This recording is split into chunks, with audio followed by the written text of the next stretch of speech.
The other thing that's helped us phenomenally is the fact that we do have the workshop here, which means that pieces that wouldn't necessarily be of any interest to anyone else, maybe you're missing a stone or claws missing, maybe the shank's split, we know that we can recondition that, get it ready for sale again to give it a new lease of life, meaning that we can offer rates, for people that are selling that are far higher than they'd ever achieve elsewhere, because we're taking something that we can see the potential in it as opposed to just a scrap piece of metal and stone. Well, what that brings us into is we've got a swap shop that we do, and the swap shop is if you've got your old jewellery broken, a grandma's passed you down the ring, a mother's sadly passed away, you've got some broken change, etc., and you don't use it anymore, you can bring it in.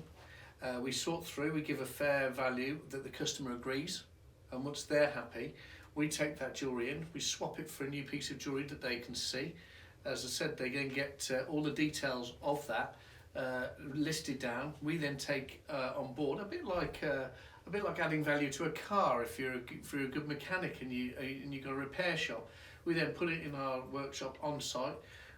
We recondition it, we make it look fantastic at our value, and we put it back out through the certificate houses, back out to the customer, where we then can give another product back out with a guarantee. And it's very rare you get a win-win-win situation where the customer coming in is happy, we're happy with the deal that's done, and then the next customer is happy with the deal going out the door. So a good example, you had a woman, didn't you, with a full eternity ring full of diamonds that couldn't be sized. Yeah, couldn't be sized, and she had a later years. She got arthritis in her finger and she couldn't get it on.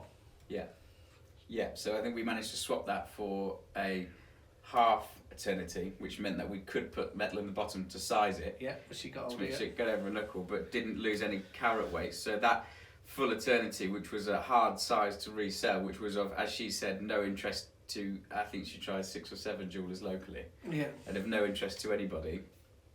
We managed to swap that for something of equal value, but something that she can enjoy and wear. Yeah, and for no extra charge. For no extra charge, which we can always size for her as her knuckles grow, swell, whatever. And actually, you know that the ring that James is talking about now is a lady from my children's school. Proudly wears it on her hand and showed me just the other night in front of the other mothers how over the moon she was. Brilliant. So it's really nice that. They say one man's trash is another man's treasure. It wasn't quite like that, because the lady loved the ring, she just couldn't, it just wasn't practical for her.